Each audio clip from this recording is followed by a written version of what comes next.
Hello and welcome, fellow Hearthstonians. I'm PolishKing, and this is Deck Dissection, Episode 3.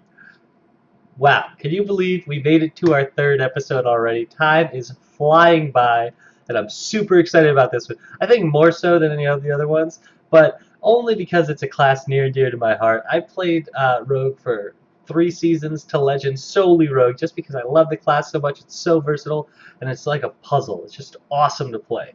So when you have a Legend coming and telling you in Savjz, really great player, ESGN Fight Night, King of the Hill. He's been featured on everything he streams. He's been top 10 in AEU for a long time. And he tells you that there's a rogue build that he's been playing. You just have to take a look at it. You know, get into the mind of one of the great players and really understand what's going on here and see if we can use it ourselves in ladder. All right, let's take a look at the deck. So, what we have here is really a credo to the old rogue decks. This is a much more generic tempo version of Rogue, but it has some sweet cards in it that are really set up for the metagame. I know I have a really big one that I'm in favor of, but we'll get to that later. Alright, so let's start from the basics. We have your 2 backstabs, really essential versus any aggro deck, just an excellent card to take away tempo from your opponent just because it's free. It's 2 damage for free. And it just destroys a board. You can kill Flame Imps, Young Priestess, pretty much any lower toughness creature, or you can use it in combination with one of your own creatures to take out something that they paid much more mana for. So it is extremely efficient and gives you the mana advantage and breaks that board parity that you often have at the beginning of the game. It's really, really solid. This is an extremely spicy card, the one of Shadow Step. I actually really, really like it. It combos well with your Leroy. You know, this is kind of we're taking notes from Miracle Rogue and what it did so well, and you're trying to emulate it in a more standardized Rogue deck, which I don't think is bad. I think that's very ingenious, and the Shadow Step just does a lot of things for us. We have a lot of targets in Defias Ringleader, SI7 Agent, Leroy, Defender of Vargus, Black Knight, that we just want to rebuy all these effects, or you can just draw cards off Azure Drake. You just have so many things that you really want to do. And by playing this card, you get essentially a free rebuy on all those powerful abilities. You know, but coupled with certain cards, it can be really backbreaking because it lets you exploit where your opponent's the weakest. On the turn, they're the weakest. Let's say they can't handle a couple more creatures on the board, and you have a ringleader. You give yourself a free 2/1. You know, it's just so good, and it really gives you that reach when you need to restore the health of a Chillwind Yeti or something. Even using it as a basic heal effect, it can still be very potent. So it has a lot of flexibility in the deck. Deadly Poison, I don't think I ever mulligan this card in any matchup. I think it's the best rogue card. It just gives you so much tempo because it makes your weapon an actual threat, and it can clear the board so easily. When you couple it with Backstab, you can deal 5 damage basically for free. Blade Flurry gives you a better Consecrate and gives you some board sweepers when Rogue really shouldn't have board sweepers. So it's just an awesome card to have. I really like Deadly Poisons. It's just, and when you're playing additional weapons in your deck, the card gets even stronger. So this is definitely an MVP of mine and has won me so many games. I think it's excellent and always a 2-of, always auto-include in Rogue decks. Argent Squire, card's awesome. Very good at what it does. It helps you combo out threats. It's extremely cheap.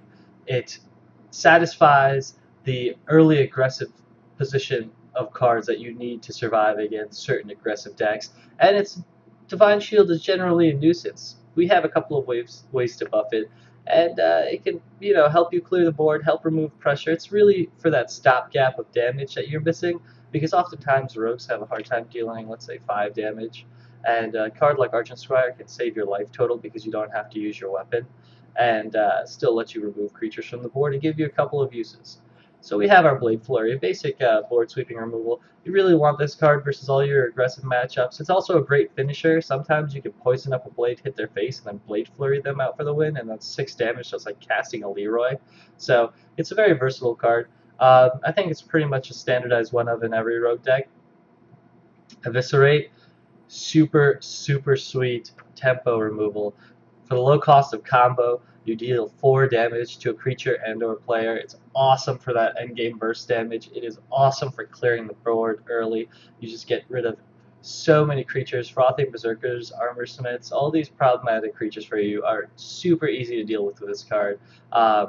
It's just very convenient and it's very well costed for rogues. So you always want to hold on to these and try to figure out the best possible situation where it's the most detrimental to your opponent. We have Blood Mage. Like I said, rogue has trouble dealing certain amounts of damage. Sometimes 3 toughness is a troublesome amount, 5 toughness, 6 toughness. Blood Mage is another stopgap that lets you deal that extra point of damage where you wouldn't ordinarily find it, and he draws you a card, so he's very good in these decks. Plus, he allows you to Blade Flurry for 2, which is oftentimes very relevant with the toughness of the Warlock aggressive creatures and Hunters aggressive creatures, and just is very good at allowing you to smoothly move through your deck. Defias Ringleader, not much to be said here except, what? This guy is back! I love Ringleader. I played him a lot in my early versions of Rogue. He is awesome. He's just a very terrible top deck. So this guy is really great now that a lot of weapons aren't really being used in the format. And weapons in terms of free weapons like Druid's ability, there aren't many rogues around. So you're not, and mages are one of the weakest classes right now in Hearthstone. So you're not really seeing a lot of ways to kill the 2/1 that you would get off your Defias Ringleader very easily. So it's becoming an even better card. Like, they have to burden real cards for it. They can't just use 2 mana and a hero power. So that just makes this card's equity go way through the roof. And even though it's a very poor top deck and it doesn't really survive or do much on its own, it's just such a powerful threat, especially with the coin, which is probably the best card in these types of rogue decks. These real tempo-oriented heavy rogue decks just love the coin, just love being able to exploit it and play a combo card for free, a turn earlier than it's supposed to, because it really devastates the board and gives you a heavy advantage. Loot Hoarder, you just want more free combo pieces, and Loot Hoarder does a very good job at that. It lets you cycle through your deck, find real answers, real cards, and it allows you to enable all your combo cards and very cheaply at the cost of 2 mana. So it's appropriate in one of these decks, whereas it might not be in a different deck. BGH, we don't really have that much trouble dealing with Molten Giants or Mountain Giants or big creatures or Rags, but BGH is really good for just that throwaway tempo. It's better in this deck than in a lot of creature decks because rogues aggressively clear the board in the early turns of the game and have free equity to do so. So where your opponent might be using a lot of removal and a lot of mana to clear the board, you're using backstabs, your weapon over the course of a couple of turns, cheap creatures that combo. So the 4/2 is better in this deck than in most decks because it's harder to deal with, and they won't have a creature that they can just run into it to kill it after you take out one of their own. So I think that Big Game Hunter has a reasonable place as a 1-up in the deck, and it's very powerful at just giving you that uncontrollable tempo lead when it destroys a large creature. It's usually very backbreaking when you get rid of a Molten or Mountain Giant for free and you put a 4/2 into play. And Ragnaroks hitting your face or creature is okay as long as you can deal with it promptly, and that's what this card allows us to do. Harvest Golem, it's another super value creature. You'll notice that this deck is full of super value cards just because it doesn't really have much of a card draw at all. So it's really important that you get the most out of every card possible, and that's why you need to sequence a little bit more, and rogue decks can be difficult to play. But it's a very strong card. It's 4 power and 4 toughness for 3 mana, and it lets you have multiple attacks with it, and rebuys itself. So it keeps tempo on the board even after your opponent, let's say, board clears. You get your 2/1 damage Golem. SI7 Agent is probably one of the top 3 rogue cards. The card's broken. It just lets you, it probably shouldn't be 3 toughness or 3 power, but I'm not complaining. I love with the coin turn 2 killing one of their creatures and then being able to kill 2 more of them with an SI Agent and your weapon. It's just such a powerful threat. On its own, it does a lot. It also helps you deal like sets of 4 to 6 damage very easily because you can backstab SI7, eviscerate to SI7, and then take out Druids of the Claw. Very hard to deal with creatures that are holding your opponent's life total, or protecting your opponent's life total and holding your creatures at bay. It's very, very powerful card. It's great at what it does, and it's one of the premier rogue cards. Chill and Yetis are just very, very good threats. They're very efficient, and they have a good place in a rogue deck. The 5 toughness is very relevant because rogues really need that durability out of their cards. And by allowing a rogue to get 2 cards off a Chillwind Yeti, I mean trade 2 cards for a Chillwind Yeti, it's pretty good value for the rogue. Card's just a very nice threat to have in the deck, and it's appropriate here. Defender of Vargus, it's very great. As you can see, a lot of the cards that we do play are relatively weak on their own, and Defender bolsters them and also protects your life total. Since you're often using your weapon to trade for creatures, you're taking a lot of damage without your opponent even attacking you. So Defender of Argus lets you shore up your weak early game creatures and give you some reasonable protection for later in the game. And it's also great to rebuy with that Shadow Staff. It's just so sick to just suddenly have 4 additional power on the board when your opponent doesn't expect it. Leroy, it's a super good finisher. We're so happy Shadow Step's in the deck. We get to exploit the Shadow Step Leroy combo. I love fireballs. I love them in every deck, and Leroy is really suited for rogues because they're especially bursty in the endgame. Oftentimes, they'll save up a lot of their cards so that they can deal 9, 10, 12 damage in one turn and kill their opponent before they're able to really reset and create parity on the board and protect themselves. It's just very solid in the deck. Azure Drake's another draw card that allows your spells to be better. 3 damage backstab, so really important, and Azure Drake is another stepping stone to get us there. The card is also great, draws you a card. It's very, in every mid-range deck you usually find Azure Drakes just because the card's really solidified itself as a mainstay in the game. Karen is a nod to the control decks. He's super durable. He gives you a constant threat on board that's very difficult to deal with. He's a little bit vulnerable to hate since most of the other rogue cards don't really look like hex targets or seem very threatening. That your card usually won't last long, but if you can bait out some removal and really stick this guy on the table, usually he can take over a game by himself with all the backup that the rogues have because they're so good at board clearing and everything that Karen can deal 16 damage before they're finally able to kill him, and by then it's usually game over. BK, I love the Black Knight. This guy is awesome. He just gives you so much equity against all the decks that are trying to stop you from doing what you're trying to do, and that's play Taunters. And killing a Taunter for free, doing anything for free, especially with a rogue deck, seems extremely broken just because rogues can take advantage of that tempo so easily. You'll see it just to touch on our last card as well, that we can play cards like Sprint because we utilize tempo so well and generate so much of it that we can do nothing for a turn and we're fine. And Black Knight enables us to do this. When you do play a turn 6 Black Knight to a turn 7 Sprint, usually you're just fine because you've had your opponent skip their whole turn destroying their Taunter, and now you have a full hand that's ready to just take over the game again. The key about Rogue is that card draw is very minimal in the deck, so that when you do have it, it's very potent and it often takes over the game relatively easily. Alright, so we brushed over the main deck. I apologize for how quickly I've done it. Let's go look at some variants. Alright, cool. Right, we have here is an anti-control list. Boom! What's that? It is a graphic. Let us see what's different. I got too excited about that. Alright, let's look. So we actually cut the 2 Defias ringleaders. Cards are not very good versus the more controlling decks. The Druids, the Warriors, the Mages, the Warlocks, it's alright against, but Hellfire, you do kind of play into their mass removal, which isn't always the greatest. Even Paladin, they have Consecrate 2 as a sweet spot for it. Playing a bunch of 2/2s and 2/1s aren't what we really want to do. So we cut those guys out and we added in some sweet cards.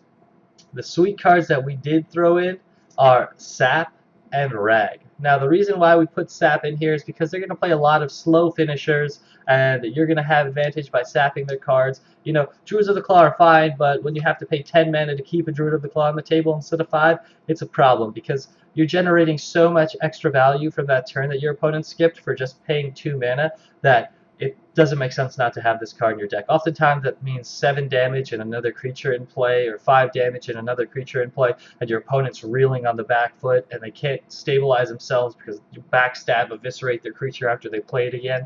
You know, it's all about efficiency and abusing that efficiency and generating all this tempo. The way rogues win is by generating so much tempo that even though you're both on turn 8 or turn 9, the rogue player is 3 or 4 turns ahead of his opponent. Ragnaroks, we wanted another bursty finisher in the deck. I think the card is really good BGH, it's vulnerable to, sure. Hexes, it's vulnerable to. Siphon Soul, but it does have the advantage that it deals 8 damage before it dies, so since rogues can keep the board clear fairly easily, oftentimes that's 8 damage to the face, so you have kind of like, not a fireball, not a pyroblast, but a fire blast in Ragnaroks hitting your opponent's face. And it's a really powerful finisher. It gives you that punch that you're usually missing at the end of the game, and usually takes enough resources for your opponent to deal with it that you don't really mind it dying unless it's to like a BGH, because that's less hard removal that they have to use against you and your other creatures that you might want to keep around. So it's definitely a needed card in the deck. Actually, there's a lot of other cards that we haven't included in the deck that would seem fairly reasonable. We have King Mukla, that I think this guy right here is super good. He is very powerful against control decks that don't have many threats, and they're all late game threats. Okay, you're gonna play Sarah, that's absolutely fine. I will play this 5 mana 5 damage 3/3 this 3 mana 5/5 and start bashing in face, hopefully deal 10-15 damage before he dies. And against decks like Warlock, you might be able to, if they have the coin, fill their hand with bananas so they miss a draw step. And since they were going to play their Mountain Giants regardless, you just don't even really enable them. And it just is really satisfying. It's a really potent threat, and on its own it stands really well, but it's a liability versus aggressive decks, as you can't really play it early on because they'll buff their creatures and they'll trade with it fairly easily. It can also be a problem because they'll trade with it with like a Soulfire and a Voidwalker, and then they'll have a 5/4 Flame Imp, and you'll just wonder, what are you doing giving them their own Mukla? So it's a bit of a liability there, but it's a really strong card against control. So we're going to take a couple of tips from the Miracle Rogue deck like everyone else has with the Shadow Steps, because Savjz, really smart guy. And we're going to look at our Assassin's Blades. This card is very good with Deadly Poison. We learned in Miracle Rogue that 20 damage is very powerful, and it's a great way to kill warriors. It is a little bit of a liability with Acidic Swamp Oozes in the format, but it still has its own merits. It's a little slow versus the aggressive decks, but against control I think it's very powerful, and you might be able to bait out a Swamp Ooze on your regular blade, since that's like very good tempo usually for the opposing player. And this guy will let you have a really reasonable finisher in your deck that can take over the game. We have Greenskin, which is another way to buff your weapon. I think Greenskin isn't seeing enough love. He's a really niche card, and it's really aimed at these rogue decks that he shines. Swamp Ooze does make him worse. Harrison Jones does make him a little bit worse because they get to draw 2 cards off your weapon, assuming you don't attack assuming you attack with it the turn that you Greenskin. But getting a 2-power weapon for free is so good. Back in the day, rogue decks used to be able to buff their weapons, and this is sort of like a shout out to that ability. Greenskin just makes your weapon so strong that you can usually trade and get a lot of equity, and it fills that stopgap that we were talking about, that 1 damage that we usually miss out on. So he's really solid. I think he's a great card. Sylvanas. A lot of people forgot about Sylvanas. I'm not sure why. She went up in cost a little bit, but I still think she's an effective threat against people that play very clunky decks.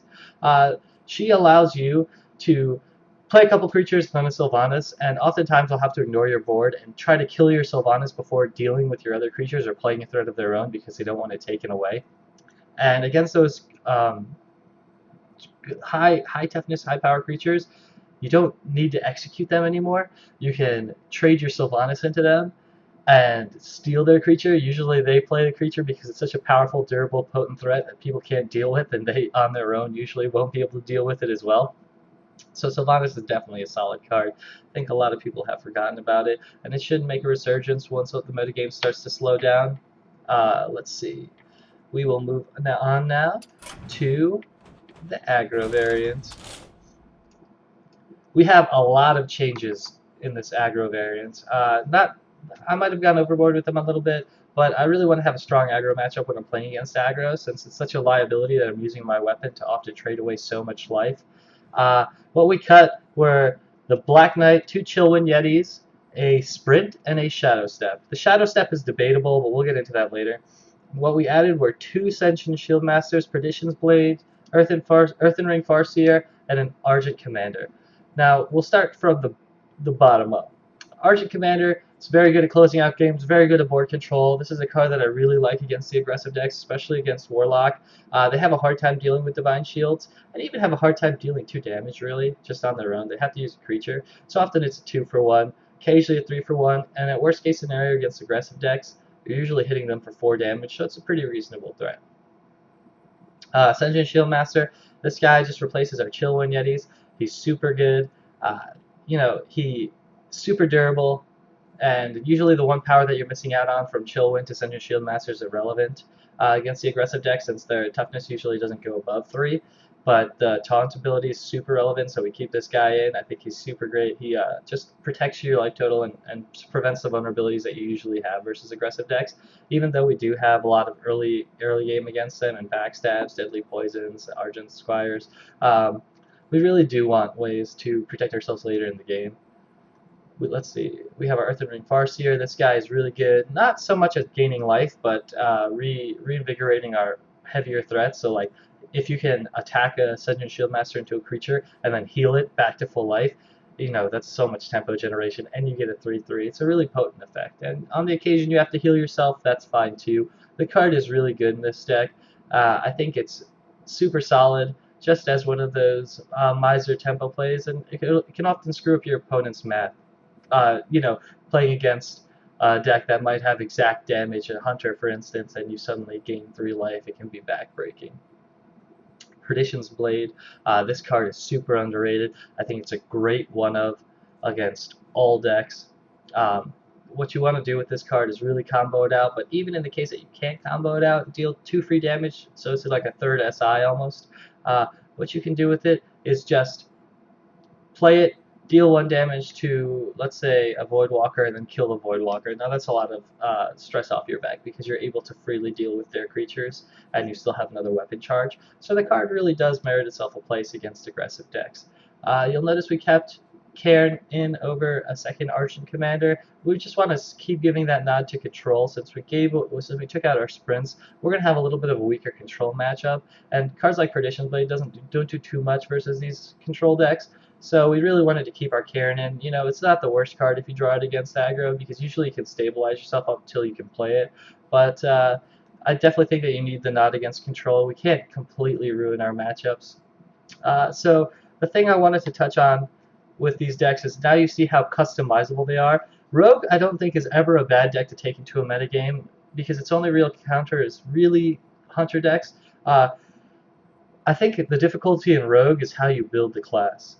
The class is very difficult in itself to construct a very optimal deck, and by understanding the fundamentals of Rogue that we're going over now, you find what customizations you can do to the deck. Like, certain cards in this deck might not be right for you. There's numerous other options. There's Cold Blood. This card is awesome. For certain decks, when you want to play Nat Pagels and more card draw, Cold Blood is just the perfect card to put in when people are answer light. You can get a lot of equity off an Argent Squire with a Cold Blood on it. Spellbreaker, Blood Knight. All these cards are very good cards that all belong in Rogue decks, depending on the circumstance and the metagame you're playing with. It all depends how you build your Rogue deck. Now that's what you need to understand, is you need to expect your metagame, and if you build your Rogue deck appropriately, you should never be a dog to any deck. Rogue is probably one of the most coin flip decks in the format, and when built appropriately can be probably one of the most successful decks in the format. The difficulty is understanding that equilibrium and trying to find it. Alright guys, I hope that you enjoyed. We have new graphics, what? Yes, thank you Elishan for making me all these awesome graphics. Please follow me on Twitter if you enjoyed this at EricKreiter, and on Twitch at twitch.tv/PolishKing_. I really appreciate you guys taking the time out to watch this. If you made it this far, you're awesome. Thank you for being such a great audience. I think we have one of the best audiences. You guys are always asking questions and everything. Oh, by the way, please comment, ask questions, tell me what you like, tell me what you didn't like. You can tell me that you hate me. I just want to hear your opinions. It's always great for me to get feedback from you guys. Alright, thank you very much. Good luck on the field of battle. I'll see you guys at Legend, hopefully with sweet Rogue decks.